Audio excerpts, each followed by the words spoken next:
Salut tout le monde, j'espère que vous allez tous très très bien. Ça fait très longtemps que j'ai pas fait de vidéo, ça fait très longtemps qu'il n'y a pas de podcast qui sont sortis. Je suis très content aujourd'hui de revenir vers vous avec un nouveau podcast et un nouveau nom. Et je vais vous expliquer un petit peu toute la logique derrière ce changement de nom et de paradigme. En fait, si vous voulez, Croyance limitante, je l'ai vraiment créé dans une période de ma vie où j'avais un gros attrait au développement personnel. J'en ai toujours un, mais c'est pas aussi proéminent que mon attrait pour l'entrepreneuriat aujourd'hui.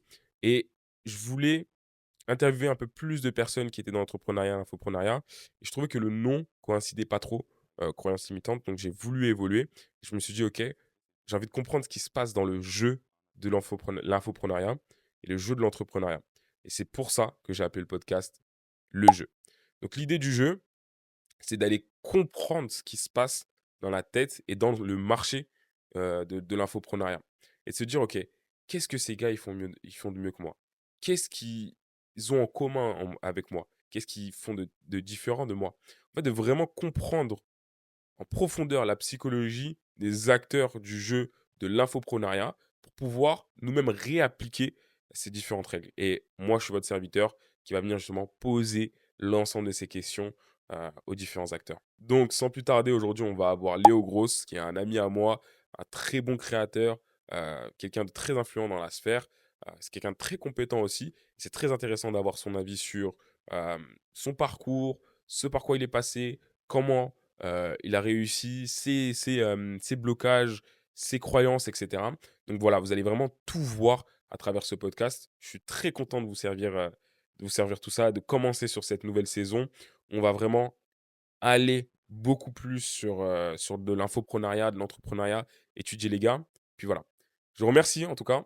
Merci d'être resté jusqu'au bout et bon visionnage. Avant de te présenter, Léo, moi j'aime bien poser des questions qui vont sortir du commun.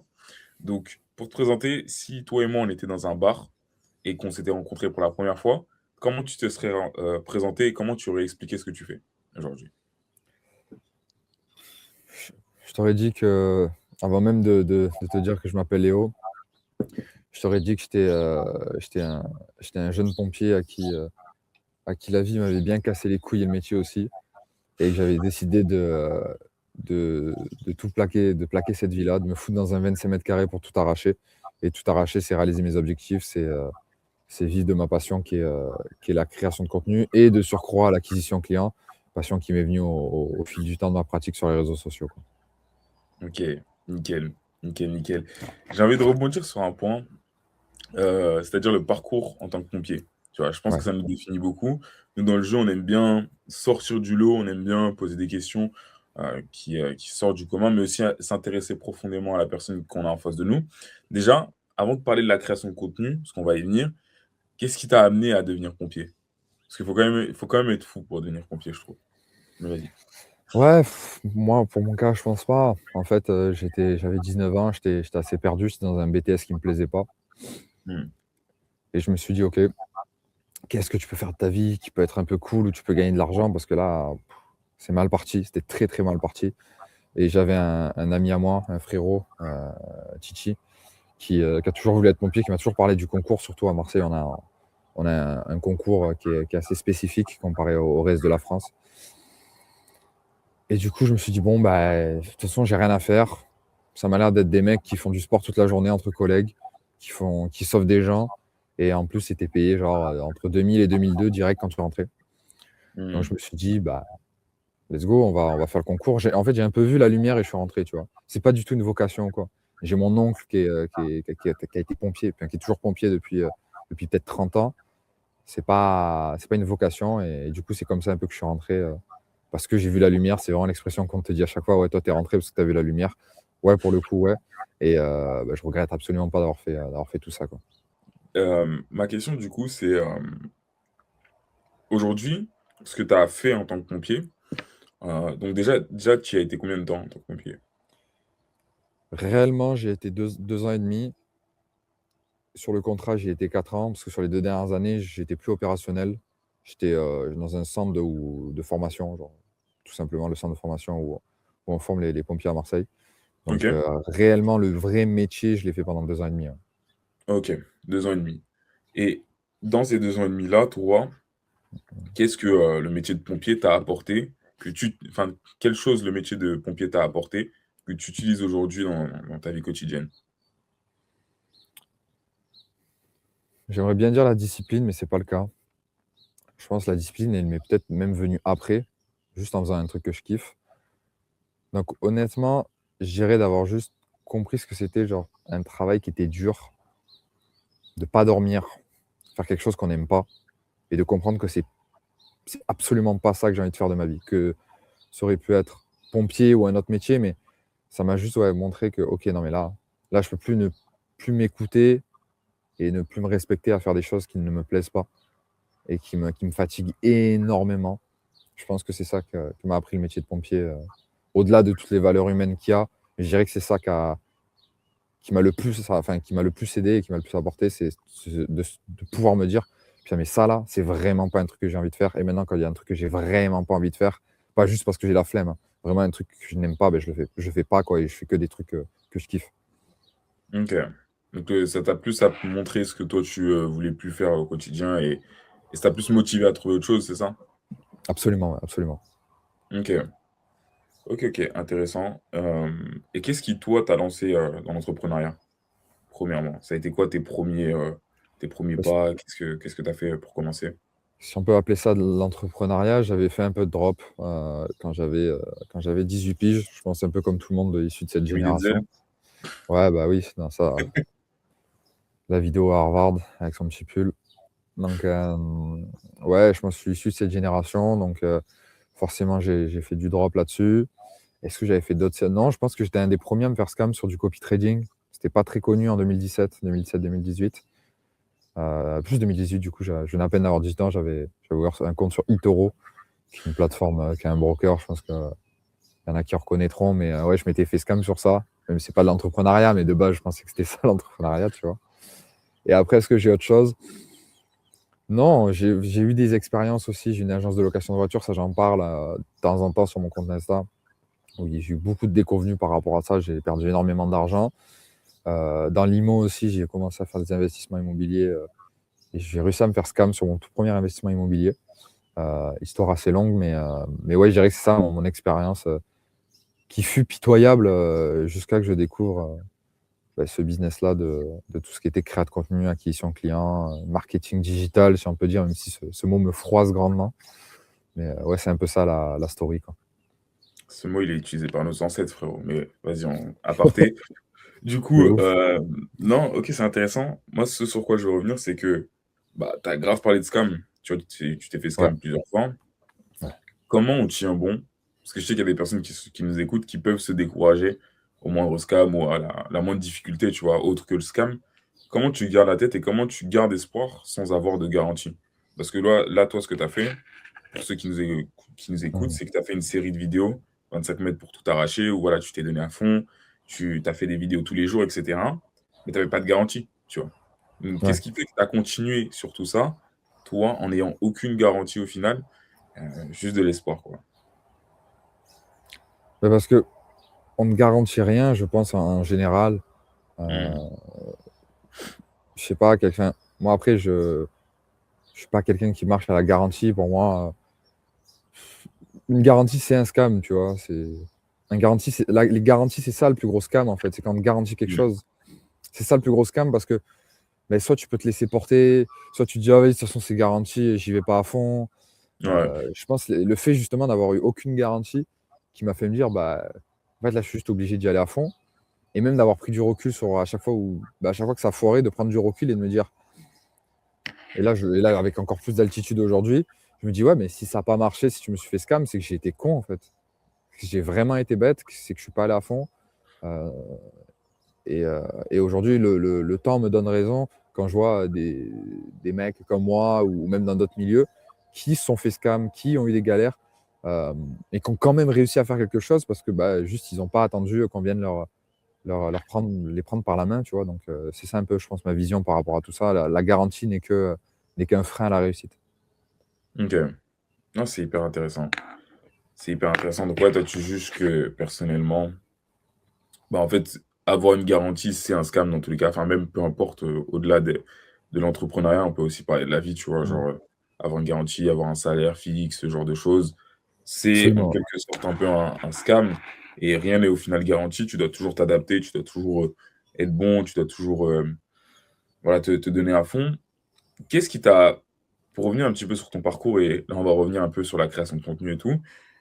Qu'est-ce qui t'a motivé et qu'est-ce qui t'a fait te dire la prochaine solution, en tout cas pour toi, à l'époque, c'était de faire cette série de 25 mètres carrés, pardon, et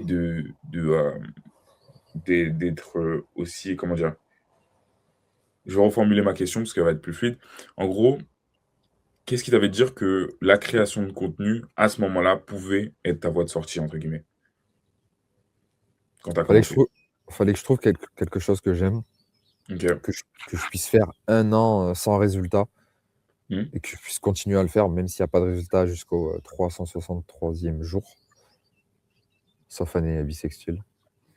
Donc je me suis dit: «Pourquoi, pourquoi ne pas choisir ça?» Ensuite, c'est un truc qui me faisait kiffer. Ensuite, il y a eu ce délire de: «Je veux plus de business physique».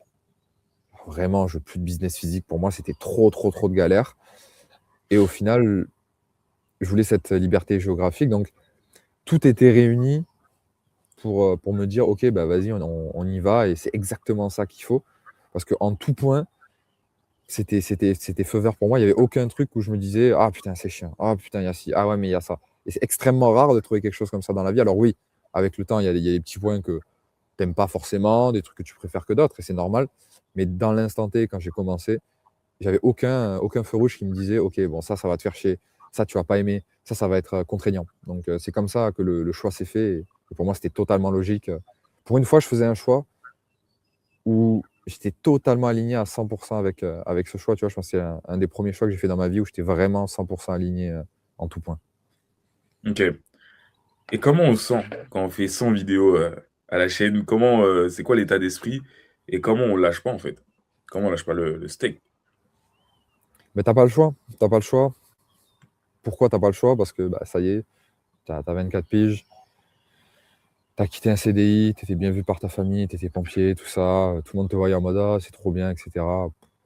Tu vois? C'est en fait, tu te fais emprisonner, vraiment et je pense qu'il y a très peu de personnes qui en parlent quand tu des postes qui sont socialement, bien vus, de se faire emprisonner, justement, bah, par tout ton entourage, voire plus, en mode: «Ah, c'est trop bien» et cetera. Juste par le statut et même toi, tu peux t'auto-emprisonner et t'auto-convaincre que c'est excellent ce que tu fais, alors que tu es pas forcément heureux.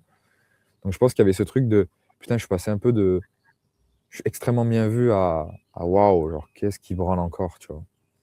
Et Mmh. du coup, bah, j'avais plus le choix et la mentale, c'était vraiment, bah, j'envoie de la frappe tous les jours sur Insta, heu, tous les jours, je rate pas un jour, j'envoie des vid je fais des vidéos de fou, j'envoie vraiment de la valeur, j'essaye vraiment de devenir à quelque chose de avec ma DA à moi, ma manière de parler, ma manière de penser, ma manière, de faire les choses, même visuellement parlant et ouais, en fait, c'est juste me dire: «J'ai pas le choix».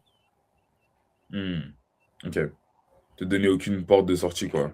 Te dire vraiment, bah, en fait, De ça marche pas, ouais, de toute je vais le façon, faire. je les portes de sortie, tu sais ce que c'était? Tu sais, quand on est des mecs, on a toujours ce truc de: «Ouais, si ça marche pas, je vais à l'armée».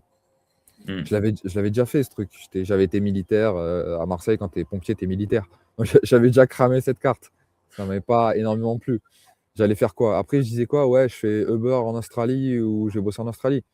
Tu vois, c'était ça mes portes de sortie. Donc c'est Mmh. très bien, c'est une expérience de fou. Mais en fait, je l'aurais fait sous la contrainte, tu vois? Je l'aurais pas fait comme j'ai des amis qui partent et qui kiffent et qui avaient prévu de faire ça et qui sont totalement alignés. Je l'aurais fait encore par défaut et de me dire: «Putain, je vais encore peut-être prendre une porte de sortie par défaut», ça fait la 10e que je prends par défaut, waouh! Ah, c'est lourd là, vas-y, viens, on fait Mmh. un truc. Je me disais vraiment, je me regardais, je me disais: «Allez, vas-y, viens, on fait un truc qui marche et c'est bon, quoi». Tu vois, on n'en Mmh. parle plus, on se prend plus la tête. OK. Et si tu pouvais revenir dans le passé, Ouais, rapidement alors attends, juste avant même de te poser la question, je rebondis sur ce que tu as dit par rapport, à la prison dorée. Tu vois, moi, je donne mon retour d'expérience aussi. Moi, j'étais en CDI, en start-up et tout ouais, et c'est des postes qui sont durs à avoir. Des postes, tu dois trimer, c'est des gens qui viennent de grande école. Moi, je viens pas de grande école et tout et je dis ça pourquoi? Parce que le fait de quitter cette situation-là, là, c'est un grand pas. Les gens, ils se rendent pas compte, tu vois? mmh, Surtout quand, toi, par exemple, tu es le seul de ta famille qui va faire ça ou quand c'est bien vu, socialement. ouais, C'est très, très dur de faire le pas. Mais après, je pense que ça vient aussi de se poser les bonnes questions de ce que toi tu veux au final, parce que quand tu es dans ces postes, au fond, tu sais. Tu as cette petite voix dans ta tête qui est là en mode qu'est-ce que tu fous ici, tu vois? Tu rien à faire là, genre, tu es Mmh. destiné à faire mieux, tu peux apporter plus, tu vois plus grand, et cetera. Et tu vas être entouré de personnes qui vont pas nécessairement voir comme toi. Et ça peut être très douloureux. Et moi, la question que j'avais du coup, pour toi Léo, c'est si là, par exemple, tu pouvais retourner dans le passé et tu pouvais discuter avec, Léo qui a fait, qui doit lancer sa série, quel conseil tu lui donnerais maintenant, aujourd'hui que tu avec ta perspective qui est très différente de tout ça? Je pense que si je le voyais en face de moi, déjà, j'irais pas devant lui, juste le regarderais, je lui parlerais pas, je lui dirais rien. Mmh. J'apporterai aucun conseil. Je pense que tous les murs que j'ai pris, tous les hauts, les bas, encore toute proportion gardée, hein, ça a pas été, j'ai pas traversé des moments difficiles et c'est là que tu vois que j'ai fait le bon choix et que c'est un truc vraiment que je kiffe. C'est-à-dire j'ai quasiment jamais eu de gros moments de down en fait depuis que j'ai lancé cette activité-là. Franchement, je lui dirais absolument rien parce que j'ai pas envie d'aller plus vite. Enfin, j'aurais pas envie qu'on aille plus vite, j'aurais pas envie d'avoir des résultats plus vite. Honnêtement, comment ça s'est passé, j'ai tellement kiffé que ouais, je le regarderai de loin et j'irai même pas lui parler et je serais juste, content de le voir, au loin, tu vois? C'est tout. Tu regardes juste derrière la fenêtre comme ça, genre. Ouais et encore. OK. OK, c'est intéressant. Tu changerais rien du coup à ton Absolument parcours et rien, ouais. tout. Je trouve ça moi je trouve ça beau. Je trouve ça beau, tu changerais rien. Et si par exemple, là il y a un jeune Léo, tu vois? Un mec Ouais. qui est comme toi, qui va nous écouter et qui est un peu perdu parce que vas-y, tout le monde dit tout et son inverse sur internet. Qu'est-ce que toi tu lui recommanderais pour commencer? Donc il aurait des objectifs comme toi, tu vois? Heu, Ouais. voilà, être exposé sur les réseaux, avoir son business en ligne et tout. Mmh mh. Hem, avec du coup ce qui se passe aujourd'hui, donc actualisé, qu'est-ce que toi tu lui recommanderais de faire, en partant de zéro? En mode: «OK, je vais développer mon business, j'ai la visibilité et cetera». Quelles étapes il devrait entreprendre, selon toi? Je regarderai les meilleurs de ma niche. Je OK. prends je prendrai celui qui me parle le plus, j'analyserai sa stratégie de contenu. Je ferai pareil, mais mieux. Je ferai du volume et de la qualité en même temps, combiné. Je me poserai même pas Mmh. la question de: «Est-ce que je fais 40 vidéos par jour? Est-ce que j'en fais juste une bien travaillée?» Je ferai le plus po enfin, en fait, je ne ferai que ça, juste, être présent sur les réseaux, en volume et avec une certaine qualité et je rajouterai et je me creuserai la tête pendant des heures pour trouver ma manière de parler, mon élément différenciant. Qu'est-ce que je peux apporter de nouveau dans mon offre? Comment je peux résoudre un problème d'une certaine manière? Comment je peux vraiment sortir du lot? Et avec tous ces éléments réunis, je vois difficilement comment quelqu'un ne peut pas réussir, mais très difficilement. Faudrait même faire exprès si tout ça est appliqué. OK, donc ce serait analyser la concurrence, Ouais. voir ce qu'ils font, faire mieux qu'eux, envoyer du volume avec de la qualité Mmh. et le dernier, je s tu avais dit quoi? Excuse-moi, attends. Volume et qualité, non et juste après, dédier son temps uniquement à ça et c'est impossible derrière de se foirer, tu vois? C'est que ça prenne un mois ou 3 mois, ça va prendre assez vite si tu fais tout ça. Donc, moi, je dirais que c'est ça le vrai truc que je dirais à quelqu'un. Au-delà de donner des conseils techniques à la con qui, dans tous les cas, vous les apprendrez, quelque part, que ce soit sur YouTube, dans des accompagnements, des formations, peu importe. Je pense que c'est surtout ça le gros du morceau, c'est de sortir du lot et aussi de pas se comparer, je pense que je rajouterais ça. De vraiment pas se comparer, c'est-à-dire que du moment que tu as ta strat, tu as ton truc, tu t'y tiens. Tu t'y tiens parce que tu as pris quelque chose qui marche déjà, tu rajoutes ta patte à toi, tu es unique en tout point, pourquoi tu veux te comparer à quelqu'un d'autre? Parce que ça peut Mmh. te bouffer ça aussi, tu vois? C'est un truc qui m'a bouffé pendant longtemps. De ce qu'on parle au plus gros? Ouais, absolument. Mmh. Et comment je reviens sur un point aussi, tu as parlé de tenir, tu vois? Ce Mmh. qui va être difficile là, moi je parle pour moi en première expérience, tu vois? Tenir quelque chose sur le long terme, c'est l'une des choses les plus difficiles pour moi. Qu'est-ce que tu recommanderais pour la personne qui nous écoute de parce que souvent on va avoir des gars qui vont nous écouter, ils ont déjà fait des trucs, ils ont déjà lancé des Ouais, business et tout, mais l'une des raisons pour lesquelles ces business ne fonctionnent pas, c'est parce qu'ils les tiennent pas, tu vois? Donc toi, ouais. qui est de «l'autre côté» entre guillemets, qui a essayé des choses, qui a voilà, qui a eu son parcours, qu'est-ce que tu recommanderais à une personne qui nous écoute au début Mmh. pour, justement en fait, baisser sa tête et bosser comme une bête, quoi?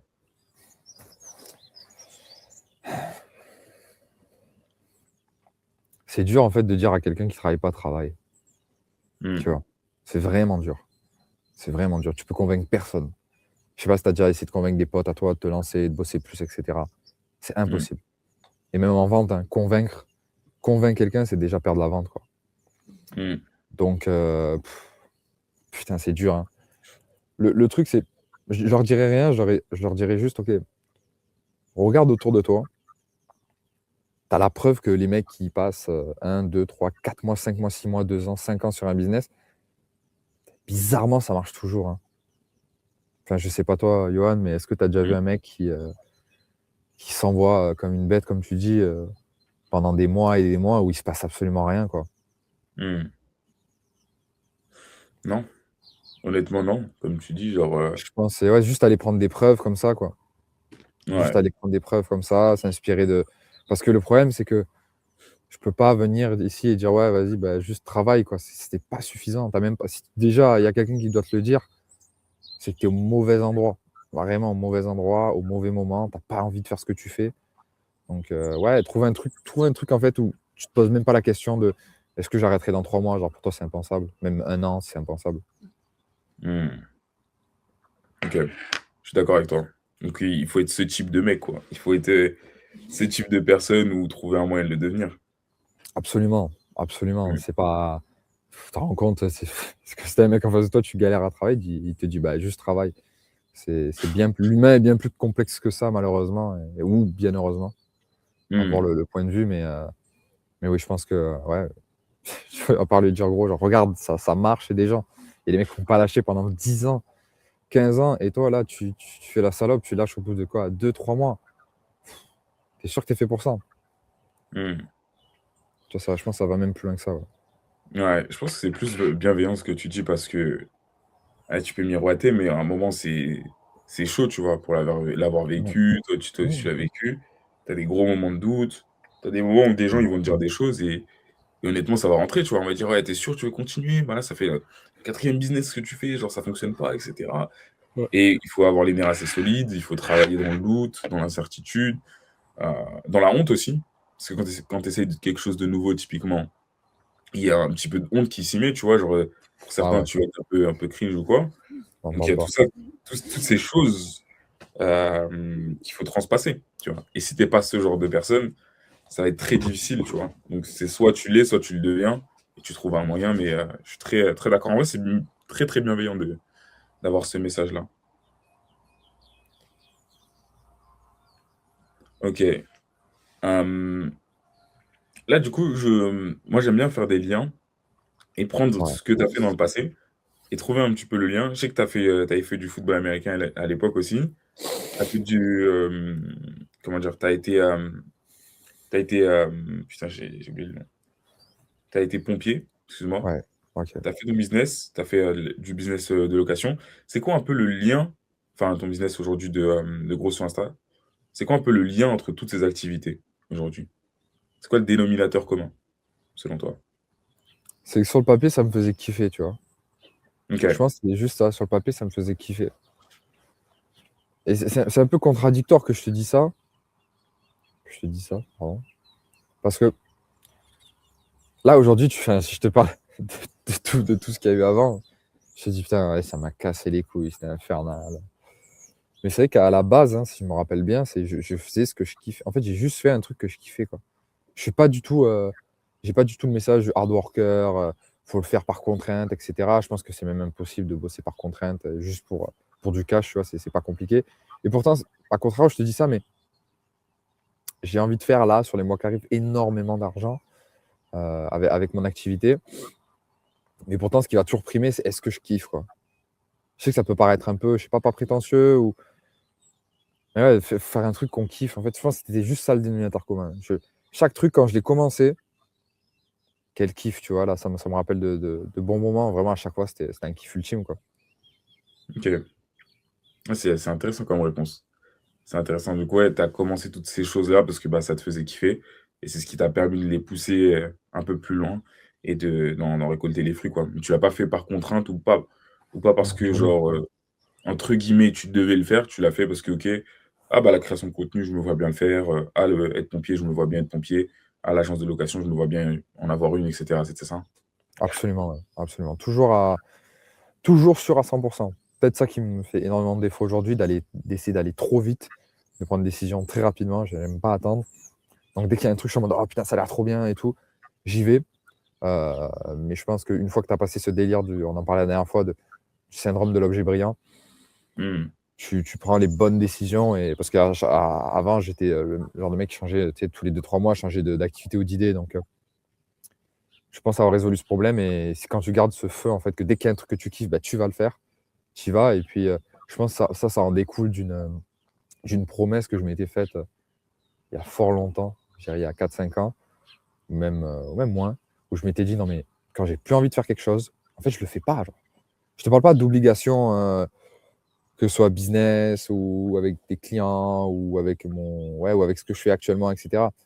Vraiment, tu sais, des trucs où j'ai profondément pas envie de le faire. Pas des trucs où je me dis: «Oh putain, là, c'est chiant» ou «Vas-y, j'ai la flemme». Des trucs que j'ai profondément pas envie de faire. En fait, je les fais pas, genre. Je les fais pas, je n'accepte pas, tu vois? Donc je me suis mis un peu c'est une sorte d'ego, hein, mais je me suis mis ça un peu en tête. Et ma vie va très bien depuis. Quoi, quand j'ai vraiment pas envie de faire un truc, je le fais pas. Et si je kiffe pas, bah, je fais rien, quoi. Moi, je pense que c'est smart. C'est smart parce que, bah, au final, tu fais que ce que tu aimes bien et vas-y, au pire, tu as une autre personne qui peut le faire à ta place et qui peut le faire bien mieux que toi si tu aimais pas le faire, tu vois. Si tu as la possibilité de déléguer, aujourd'hui, il y a des IA, il y a plein de choses Ouais, que tu peux exactement. mettre en place pour déléguer toutes les tâches qui sont un peu chiantes et toi, te concentrer sur ce que tu apportes de mieux. Après, tu as toujours une période de début où j'ai l'impression que tu es obligé de tout faire, tu vois. Tu pas vraiment le Oui. choix. Heureusement Mais d'ailleurs. comment? Excuse-moi. Heureusement d'ailleurs que tu dois tout faire, sinon tu maîtriserais rien derrière. C'est ça, hein. Tu maîtriserais absolument rien. Mais juste pour revenir sur plusieurs points, hem, toi, du coup, sur ces dernières années d'entrepreneuriat, d'avoir entrepris, d'avoir essayé des choses et cetera, c'est quoi un peu les 3 plus grosses leçons que tu as reçues, de ce parcours-là?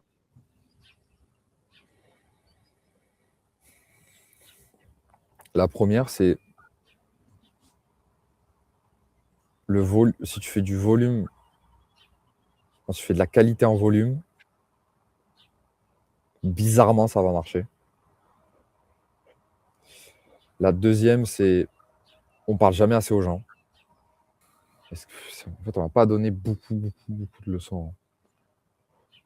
Ça a été juste quelques phrases que j'ai entendues de mentors ou même de mecs qui ont rien à voir avec le business qui m'ont vraiment marqué. J'en ai pas de troisième, et la troisième, je dirais que elle doit venir de moi. C'est juste fais ce que tu as envie de faire, mais fais-le à fond. Mmh, OK. Donc fais du volume pour que ce soit impossible de perdre. Le Fais du deuxième, volume en c'est qualité, ouais. Fais de la qualité en volume pour que ce soit impossible pour toi de pas réussir. Le deuxième, c'est on parle jamais assez aux gens. Et le troisième, ouais, c'est fais un truc, que tu pourrais faire pendant 10 ans, que tu kiffes, quoi. Et généralement, ces 3 mmh, trucs combinés, bon, bah, ça résume un peu, tu as de l'acquisition, tu as acquisition parce que vas-y, tu fais de la qualité en volume, donc forcément tu as de l'acquisition. On parle jamais assez aux gens, donc c'est sales. Et le dernier, bah, ça te permet d'appliquer ces 2 trucs-là dans la durée, donc tu vois, au final, je pense qu'on s'y retrouve. mmh. Est-ce que tu peux développer sur, on parle jamais assez aux gens? Ça, c'est intéressant ça. On parle jamais assez aux gens dans le sens où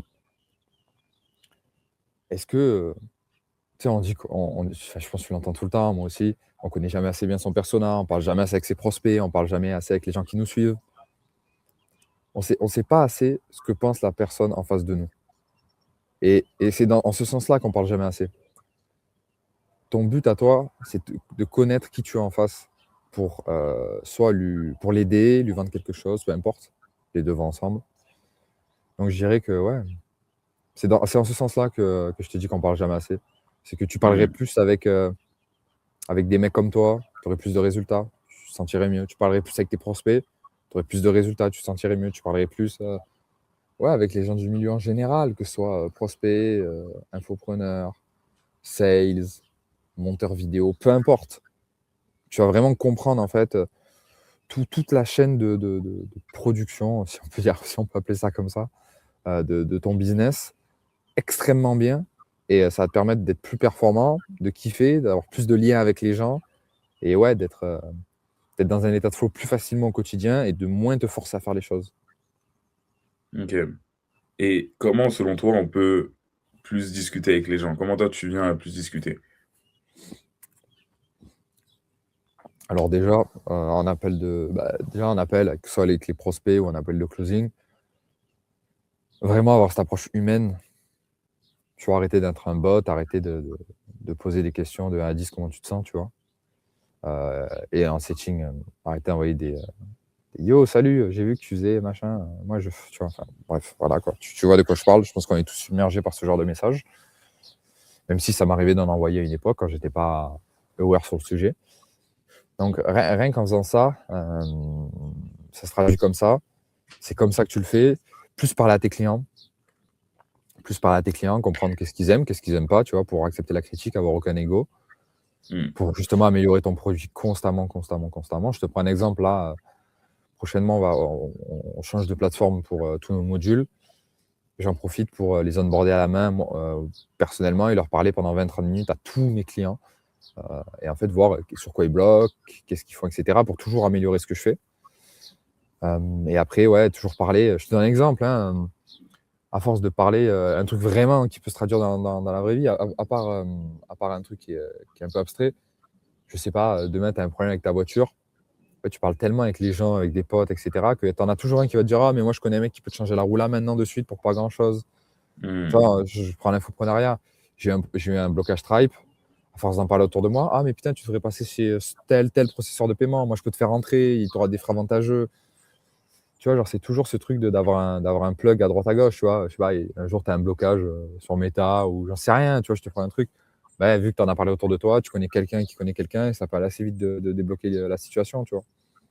Mmh. C'est Toujours, archi intéressant ce que tu as dit, hein. J'aime beaucoup et même je vais rebondir là-dessus.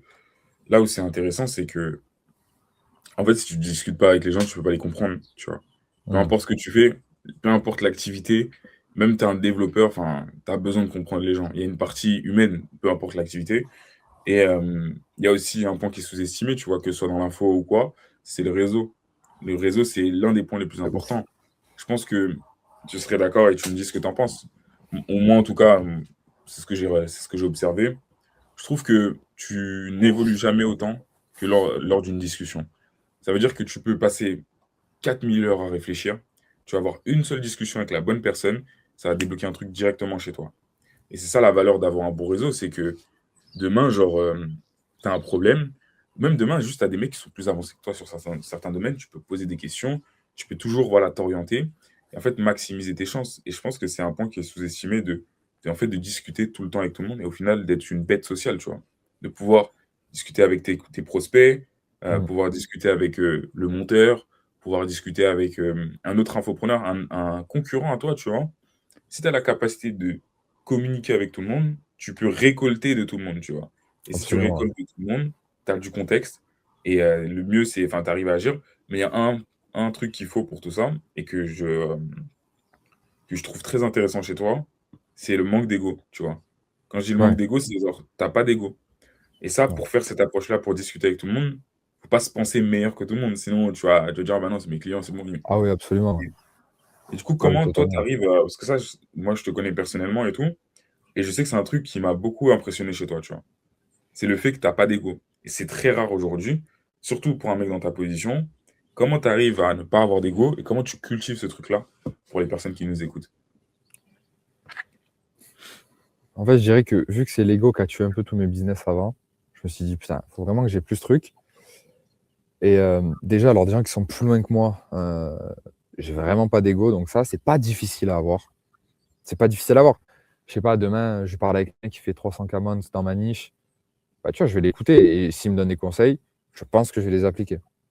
Mmh. C'est logique. Ça, c'est assez facile de pas avoir d'ego sur des mecs qui sont plus loin que toi. Maintenant, là où est la richesse de ne pas avoir d'ego et où est la difficulté aussi, en même temps, c'est quand, par exemple, je vais avoir, mon setter qui va me dire, «Putain, mais là, Léo, vas-y, ce contenu, il a ramené que des touristes. Je pense que tu devrais faire ce type de contenu». Tu vois, mon setter Mmh. qui me dit, mon setter qui, en gros, qui me donne une leçon sur le contenu, tu vois? Mmh. Là, je pourrais lui dire, non mais gros, en fait, genre, je pourrais juste lui énoncer les faits d'armes et lui dire, mais en fait, en contenu, genre, il n'y a personne qui vient qui parle avec moi. Là, Hmm. tu vois. Pourtant, non, je vais l'écouter. Je vais l'écouter et je vais vraiment prendre en considération son truc et je vais même discuter avec lui. Je vais lui dire, ok, mais par exemple, là, c'est vraiment l'exemple que j'ai eu dernièrement, mais ok, c'est quoi qui te rapporte du lead, tu penses? Qu'est-ce qui pourrait apporter du lead selon toi? Et pourquoi je lui demande ça? Parce que bah, lui, on parle jamais assez aux gens, bah, lui, il parle aux gens. Donc lui, c'est mieux que moi des fois. Pourtant, Hmm. c'est un setter, tu vois, et le rôle est ingrat et sous-évalué sur le marché, selon moi. Ben, pourtant, on a discuté pendant 1, 2 heures, tu vois. Hmm. Et on est ressorti de la conve, j'ai ajusté ma stratégie, j'ai vraiment mis en place des actions. Et C'est bizarrement, drôle. on fait plus de chiffres depuis cette discussion, alors que enfin, là, je pense que moi, où le podcast sera sorti, j'aurais fait la fameuse vidéo face reveal en définitif. Et là, à l'heure actuelle où je te parle, on met que du contenu qui est recyclé. C'est-à-dire là, j'ai plus de contenu depuis 2, 3 semaines. Pourtant, Hmm. on continue à collecter. Pourquoi? Parce qu'on a fait des contenus, on a remis juste un peu les contenus qu'on ramenait vraiment des gens qualifiés. Mais ça, des fois, c'est difficile à traquer. Et si tu n'écoutes pas bah, le premier maillon de la chaîne, et souvent le plus petit, qui est le setter, bah, tu vois, j'aurais jamais pu être dans cette situation-là. Hmm. Ok. Ça, c'est drôle, tu vois, comme histoire. Ça prouve que, Ouais, justement, tu vas être à l'écoute et vraiment, en fait, vraiment être à l'écoute des autres, prendre les feedbacks, essayer, appliquer. Et en fait, au-delà de ça, écouter ta team, tu vois. Ta team, ils sont sur le ouais, terrain, ils voient les gens. Comme tu as dit, en fait, c'est parmi ceux qui discutent le plus avec ton marché qui vont te donner une idée ouais. directe, hein. Si tu testes, je sais pas moi, demain un message, c'est eux qui vont dire, ouais, non, en Ouais, fait, ton message, il est nul. Genre, absolument. il Ouais. atteint pas les gens, ou ce message, il va t'apporter du lead, etc. Donc, c'est hyper intéressant. Et moi, c'est un truc que j'apprécie beaucoup, qui m'inspire vraiment beaucoup chez toi, et sur lequel je sais que je dois travailler aussi, parce que bah, on a tous notre ego qui peut intervenir à certains moments et ça vient pas nous aider. Mais j'allais rebondir sur un point, c'est l'importance de la team aussi pour toi. Parce qu'aujourd'hui, si Ouais, tu fonctionnes bien, tu as aussi une team qui t'accompagne, etc. C'est quoi un absolument. peu le... Parce que je pense, j'ai l'impression que c'est un peu sous-estimé, on n'en parle jamais. Ouais, On dit, ouf. ouais, jamais ta team va t'emmener justement au Soka, Mm. 200K, etc. Alors que c'est clairement, genre, toi qui est l'idée centrale, mais aussi ta team qui va opérer. Donc, c'est quoi un peu l'importance d'une bonne team pour toi? Et comment avoir une bonne team aussi? C'est tellement important.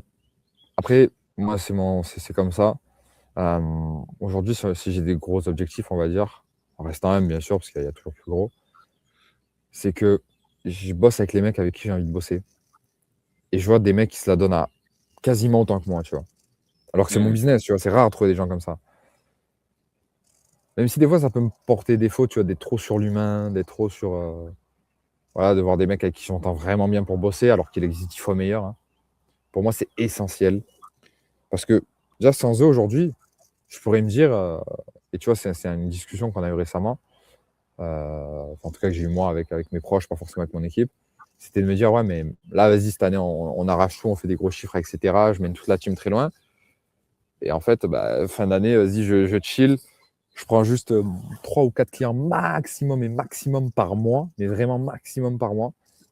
C'est-à-dire dès que j'ai les 4, je ferme les places à des très hauts tickets, mais vraiment c'est du one, one, one, one vraiment avec moi. Bah, je fais ça en fait et je suis chill, tu vois? J'ai plus toutes ces charges de travail, j'ai plus tout ci, j'ai plus tout ça. Heu, en marge nette, bah, limite, je m'y retrouverais à quelques dizaines de milliers d'euros près, mais ça changerait pas vraiment ma vie. J'aurais bien moins de travail et de responsabilités et de pression. Pourtant, j'ai tellement une team en fait que je kiffe et qui me fait ressentir que vas-y, il faut aller chercher des objectifs, qui est en pétard en fait toute la journée, même des fois plus que moi, ce qui est assez impressionnant, que je me dis: «Vas-y, on va chercher des gros objectifs» et en ce sens-là, pour moi, c'est ultra important parce qu'aujourd'hui, si j'ai vraiment cette niaque, c'est uniquement grâce aux mecs avec qui je bosse. Genre vraiment, Ok. tu vois? Si j'ai Hmm. envie, si aujourd'hui j'ai envie d'avoir le meilleur accompagnement, c'est parce que mes coachs, bah, je vois qu'ils se régalent à coacher et qu'il y a il y a des putains de résultats et que du coup, bah, eux, ils sont ultra contents quand il y a ça. Si aujourd'hui j'ai envie de faire plus d'acquisitions, c'est pour payer plus mes setters, mes closers, et les mecs qui m'aident sur tous les autres volets. Donc c'est un peu comme ça que je réfléchis en tout cas, ouais. Ok. Bah, tu vois, là, je trouve ça encore une fois intéressant. On dirait que c'est le seul mot du podcast. Mais je trouve ça intéressant parce que c'est jamais abordé, tu vois. Le fait de dire qu'en fait, ta team peut te motiver. Alors, c'est même plus ta mission, ton pourquoi ou je ne sais quoi. Ouais, Tu m'entends bien? Enfin, moi je t'entends très bien. ah, ok, nickel. C'est même plus ta team, c'est même plus, enfin, on parle même plus de ton pourquoi, etc. On parle de ta team, tu vois. Et je trouve ça hyper intéressant parce que ta team, c'est des gens avec qui tu vas passer l'année, c'est des gens avec qui tu vas échanger, sûrement des problèmes aussi. Ils vont dire, ah ben moi j'ai eu ça, j'ai eu ci, etc. Et on sous-estime, tu passes quand même énormément de temps avec ta team. Tu interagis De avec ouf. eux, ils te font des retours, monteurs, setters, closers, euh, aussi les CSM, tu vois. Enfin, toutes ces personnes-là sont impliquées dans la chaîne. Elles ont tous leur importance, leur vision des choses qui, toi, va t'ajouter quelque chose. Et c'est tous des humains aussi. Et les humains aiment travailler pour des humains qu'ils aiment, tu vois. Donc au Mm. final, je remarque aussi dans notre podcast qu'il y a beaucoup cet aspect kiff, tu vois, où toi, tu vas pas nécessairement te forcer, mais plutôt designer, on va dire, une vie, un business autour de tes envies. Et c'est comme ça aussi que tu arrives à avoir l'intérêt au maximum. C'est que au final, tu te retrouves à faire un truc que toi, tu kiffes personnellement, avec des gens que tu kiffes. Donc au final, le quotidien, il est cool. Et c'est comme ça que ça Mm. te permet de De ouf. perdurer. Tu me dis si je me trompe. J'aurais jamais pu mettre des mots là-dessus, tu as extrêmement bien résumé ça. C'est tout, faire en sorte qu'il y ait du kiff tout le temps pour justement me permettre d'être le plus performant, jamais aller à reculons sur certaines tâches. Et je pense que c'est ça qui va faire que, bah, en tout cas là pour l'instant, ça fait 1 an et demi que ça dure. J'espère que ça va durer encore pendant des années et des années. Et ouais, je pense que c'est extrêmement bien résumé et c'est les bons mots utilisés, quoi. Ok, le kiff. Ça, C'est c'est ça. lourd. Bah écoute, ça me fait plaisir. J'avais d'autres questions aussi. D'autres questions sur maintenant, toi, là où tu es, Ouais. et le parcours que tu as pu faire, tu vois. Je suis curieux un peu de savoir, genre, tous les éléments différents que tu vois et la perspective différente que tu as. Parce qu'en gros, tu as un principe, je ne l'ai plus exactement, j'ai plus le nom. Mais en gros, le principe, c'est quoi? C'est que tu as des idées préconçues avant d'arriver dans une industrie. Et tu te fais tellement ratatiner la gueule dans tous les sens que ton avis il change et c'est ça qui fait que tu vas prendre des décisions qui vont t'apporter plus de résultats. C'est parce que tu arrives justement à avoir un jugement qui est différent de tout le monde parce que tu t'es mangé une tonne de tartes. Et moi, ce qui m'intéresse là, précisément, c'est le changement de perspective pour toi après t'être mangé certaines tartes dans ton industrie ou dans la vie en général, tu vois. Mmh. Euh, donc, c'est quoi un petit peu les croyances que toi, tu avais au début sur l'entrepreneuriat, sur le travail et le business, que tu n'as plus du tout aujourd'hui, par exemple? Travailler 12 heures comme un forcené par jour. Ça, c'était là une des belles croyances que j'avais.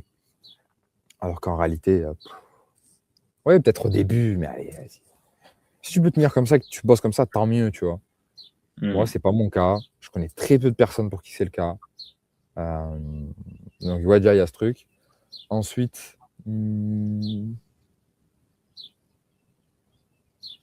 ouais, je pensais que tout ne dépendait pas de moi.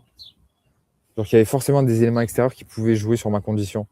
Alors que pas du tout, en fait. Quand je me suis Ok. posé, je me suis dit, OK, là, tu vas lancer un nouveau truc, mais avant, pose-toi, pourquoi tu as foiré tous les autres? Parce que j'ai été mauvais. Tu vois, parce que j'étais mauvais. Pas avoir de l'ego et de se dire, ouais, mais parce que si, il y a eu ci, il y a eu ça. Ben non, tous les problèmes que j'ai eu auraient pu avoir une solution ou même n'auraient pu jamais exister si j'avais trouvé les bonnes manières de travailler. Hmm. Tu vois, je pense que c'était ouais, toujours avoir une excuse, mais vraiment y croire. Tu vois, c'est ça qui est d'une tristesse absolue. C'est tu rates quelque chose et putain, tu as des excuses, quoi. C'est-à-dire, tu n'arrives même pas à être clean avec toi-même et te dire, ah putain, ouais, là j'ai déconné, ça dépend que de moi. Et du coup, quand tu commences à être en mode, ah, ça dépend que de moi, c'est pas mal du tout, en fait. Parce que tu te dis, ok, si moi tous les soirs je me couche et le job il est fait, genre t'es trop serein, gros. T'es trop serein. Hmm. C'est Ok. ça vraiment les deux croyances que j'ai pété assez rapidement, quoi. Ok. Ouais, c'est drôle. C'est drôle que tu parles de ces deux croyances-là. Donc, de se responsabiliser et, euh, et de travailler hyper dur, tu vois. Parce qu'en Mm. vrai, quand tu regardes sur le marché et ce qui se fait en général, ceux qui réussissent, c'est ceux qui travaillent, qui ont quand même un gros volume d'output, tu vois. Donc, ils ressortent beaucoup, donc beaucoup de vidéos, beaucoup de personnes coachées, enfin, peu importe l'output, Ouais. tu vois. Mais ça implique pas forcément le fait que ce soit eux qui aient tout fait, tu vois. Et c'est ça que tu dis bien dans la vidéo. Forcément, au tout début, tu as 0 levier, donc tu dois faire beaucoup de choses, mais c'est une phase, c'est pas à vie. Et le problème, c'est que en ayant ce qu'on appelle une echo chamber, tu vois, c'est une chambre où tu réentends le même message sur les réseaux sociaux, c'est ça littéralement. Tu scrolles, tu as un mec qui dit tu travailles dur, tu restes sur la vidéo, l'algorithme te donne encore plus de vidéos de Mm. ce type. Donc le piège dans tout ça, c'est que peut-être que tu as passé cette phase. Et peut-être que ce qui te bloque aujourd'hui, c'est parce que tu travailles comme une bête, tu vois. Alors que tu devrais travailler comme un sachant, ou tu devrais travailler plus intelligemment, tu vois. Mais c'est Ouais. un peu difficile à jauger en fonction des domaines, mais je suis d'accord avec toi de dire que bah, le travail dur, ça va pas nécessairement tout apporter. Ça peut te mettre le pied à la porte, ça peut t'aider à atteindre des nouveaux niveaux. Et pendant une période de temps, c'est intéressant. Ouais. Mais à vie, bah, comme tu dis, tu perds ta qualité de vie. Et Ouais. c'est bête, mais tu parles beaucoup de parler avec les autres. Toi, je sais que tu es un mec très sociable, enfin, tu as ta vie, etc., autour, etc. Et peut-être que les discussions que tu as ouais, parce qu'il y en a, ils ont pas de vie autour, frérot.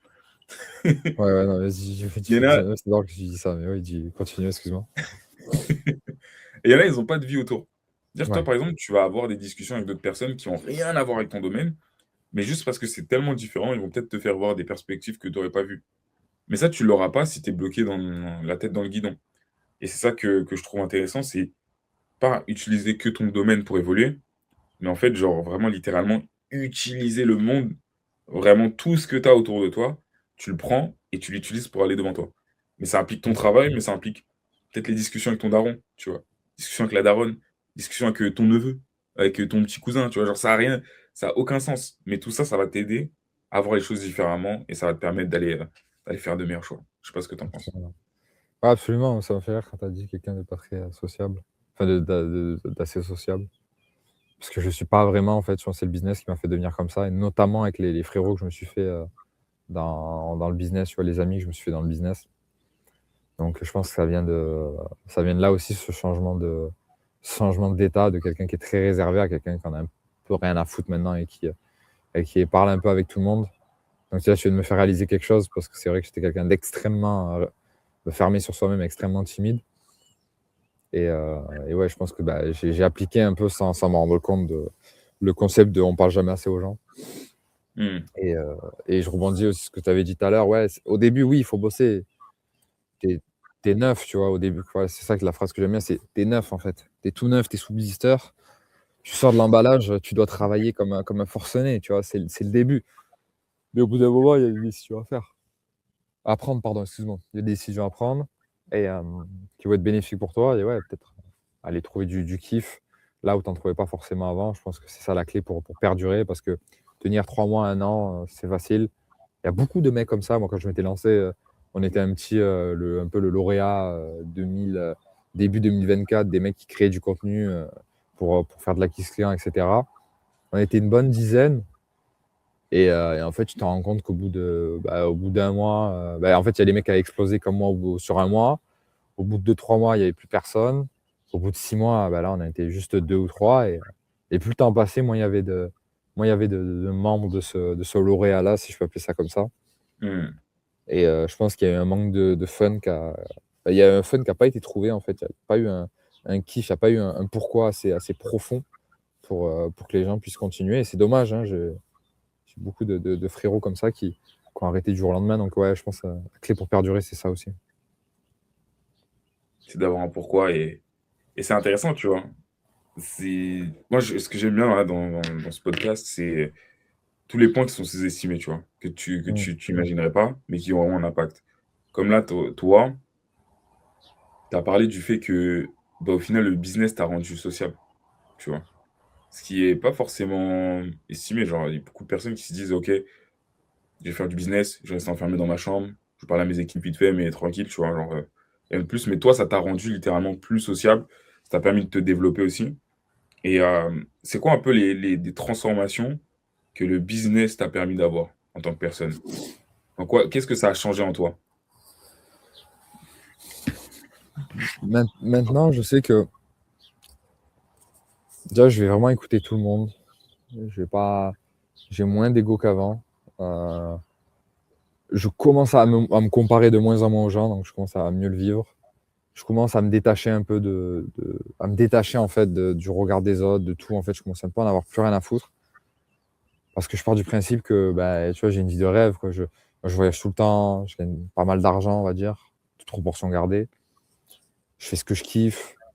C'est-à-dire qu'en fait, même je vais rencontrer quelqu'un qui, je sais pas, qui est pas du tout sympathique ou des gens, tu vois, qui m'aiment pas ou peu importe, ou même des éléments négatifs dans ma vie, mais en fait, enfin, je prends un peu de recul. Aujourd'hui, personne peut me dire quoi que ce soit, quoi, tu vois? Et ça, je pense, Mmh. c'est pouah, ça a pas de prix ça. Ça a pas de prix. Mais même un mec qui est plus loin que moi, hein. Genre aujourd'hui, j'ai une liberté de fou, quoi. Je peux Mmh. réellement faire ce que je veux. Genre peu importe quelqu'un qui me dit: «Ouais», qui me casse les couilles ou quoi, je peux lui dire genre: «Gros, j'en ai rien à foutre» et me barrer. Ça n'aura aucune incidence sur ma vie, quoi. Et ça, c'est exceptionnel, c'est un luxe, je pense que c'est le plus gros luxe que j'ai aujourd'hui, de pouvoir dire Mmh. non quand je veux ou de pouvoir dire à un mec genre: «Vas-y, tu me casses les couilles, je me taille», quand je veux aussi, tu vois? Mmh. D'avoir vraiment cette liberté de plus être contraint, quoi. De dire oui parce que tu dois dire oui, genre, demain tu payes pas tes C'est ça. factures. Tu es en mode: «Non», genre, «Mec, on va pas travailler ensemble» ou «On arrête de travailler ensemble», tu vois? Ouais, c'est Parce ça, que cette tu as la liberté, liberté ouais.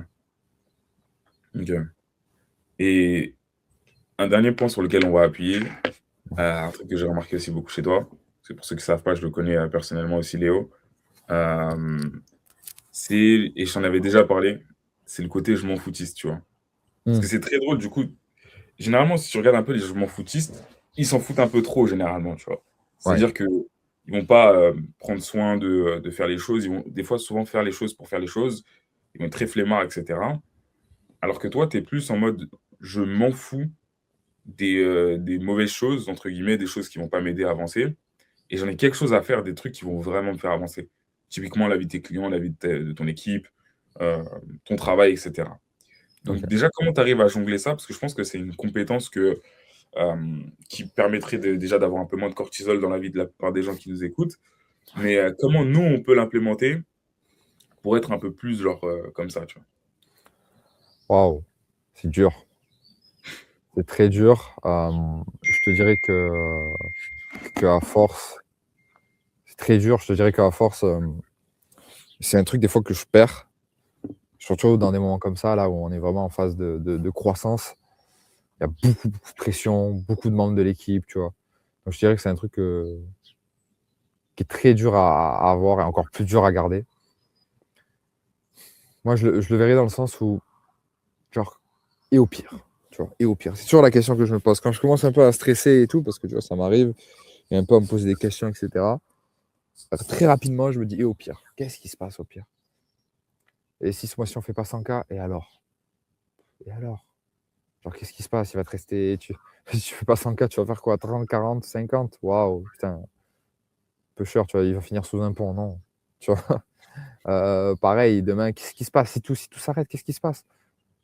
Beh, tranquille, j'ai un toit, je retourne chez mes parents, je relance un compte, je refais du business, je relance mon réseau. En fait, voilà, enfin, voilà, c'est propre à moi, mais et au pire, genre, et au pire, et au pire, et au pire, et au pire, et au pire. C'est ça la phrase: «Et au pire, qu'est-ce qui va se passer, quoi?» Tant qu'il y a pas mort d'homme, on Mmh. OK. OK, je vois.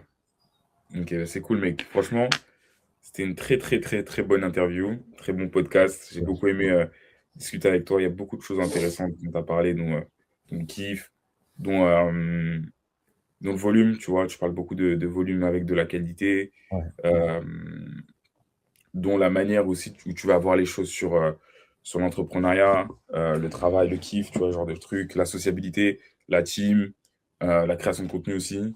Je trouve ça hyper intéressant. Donc déjà merci et pour finir du coup et conclure ce joli podcast, j'ai, une dernière question. ouais. Dernière question, c'est, si tu avais 30 secondes pour laisser un message, peu importe le message, c'est vraiment toi qui choisis. Tu as marque blanche là-dessus. Tu peux dire n'importe quoi, tu peux l'adresser à qui tu veux, tu peux avoir le message le plus court, vraiment. C'est libre à toi, tu as 30 secondes pour laisser le message que tu veux, à qui tu veux. te mets pas trop la pression. Le but, c'est de kiffer. Qu'est-ce que tu recherches au fond? Est-ce que c'est de finir multimillionnaire? Est-ce que c'est de passer ta vie avec des gens que tu kiffes? Est-ce que c'est savoir le moins de travail au quotidien peut-être et faire quand même beaucoup de cash? Est-ce que c'est avoir plus d'équipes, moins d'équipes? Pose-toi vraiment ces questions-là, surtout pour les 6 prochains mois qui arrivent. Qu'est-ce que tu veux réellement? Et qu'est-ce qui va te faire kiffer réellement en fait, c'est ça. Qu'est-ce qui va te faire kiffer réellement? Parce que si tu regardes là sur les 6 mois projetés, la vie va être tellement insane, tu vois? Genre, je vais pas rentrer dans les détails, mais tu as une vie tellement exceptionnelle, genre stresse moins vraiment. Et si tu stresses alors que tu as une vie exceptionnelle, c'est peut-être que tu es en train de faire des choix qui sont pas 100 alignés avec toi-même. Donc ouais, pose-toi sur cette question longuement. 1 mois, 2 mois, plus même s'il faut. Mais il faut absolument que tu y répondes. Merci beaucoup, Léo. Merci pour ton intervention, ton temps. Avec plaisir, Où est-ce Yoann. que les gens peuvent te retrouver s'ils nous écoutent ici et qu'ils ne te connaissent pas? Sur Instagram, Léo Grost. Léo Grost, pardon. Putain, même moi, j'arrive plus à dire mon blaze. Ouais, sur Instagram, Léo Grost. Sur YouTube. Même sur YouTube, j'ai fait 45 000 podcasts ces derniers temps, donc je pense si vous tapez mon nom, il va en sortir pas mal. Merci Yoann pour l'invitation, c'était très cool. On se connaît depuis ça commence à faire. Ça commence à faire, t'as vu l'ascension, tu as fait partie, ta pierre qui a été mise dans cet édifice. Et Merci. les questions étaient vraiment bien, surtout quand tu as un invité qui a déjà fait 4, 5, 6 podcasts. C'est dur d'aller chercher de nouvelles questions. L'axe du podcast est excellent. Je trouve qu'il correspondait extrêmement bien avec ce fond idyllique que je te propose là aujourd'hui. Tu vois, on est vraiment dans cette. On est un peu en mode hippie là, j'ai l'impression dans ce podcast, c'est grave cool. Et merci à toi, c'est cool ce que tu fais. Juste continue, bro. On a déjà parlé plusieurs fois de ça, on s'appelle assez souvent. Et le podcast Le Jeu est excellent. Ce que tu fais en tant que sales aussi, c'est excellent et il faut que tu continues, bro. Et en tout cas, merci pour l'invitation. J'ai surkiffé le podcast. Merci beaucoup, frérot. Ça me fait grave plaisir. Et content d'avoir pu poser des questions différentes. C'était l'idée. C'est d'aller chercher d'autres. En fait, c'est même pas d'aller chercher d'autres axes particulièrement, c'est juste creuser sur ce qui était important pour toi, tu vois. C'est ça un peu l'idée du podcast, pas d'avoir un truc tout scripté en mode attends 2 secondes, je regarde ma question. Ouais. C'est quoi les 3 trucs les plus importants? Non. Non, c'était bien, c'était très bien. T'es un humain, tu vois, on est tous des humains différents, on a tous des points différents, des choses qui nous caractérisent. Et surtout aussi faire des liens avec les choses qu'on ne voit pas nécessairement, tu vois. Donc, lier un petit peu les activités, en fait, trouver les dénominateurs communs. Et ça, c'est un truc qui aide pas mal parce que ça permet de voir, en fait, des patterns sur tout ce que tu fais aussi. Donc, c'est vraiment utile pour tout le monde. Mais ça me fait grave plaisir, en tout cas, ton message. Moi aussi, gros, ça me fait grave plaisir d'avoir pu travailler avec toi. Et pour tous ceux qui nous suivent et qui ont besoin d'une personne sur la création de contenu, j'ai pas besoin de vous recommander Léo Gross. Si vous détestez votre business, n'hésitez pas à ne pas aller le voir, justement. Et si vous aimez votre business et que vous aimez l'acquisition et l'argent, et les clients, bien évidemment. Très bien résumé. Merci à vous, les gars. Merci. À très, très bientôt. Peace out.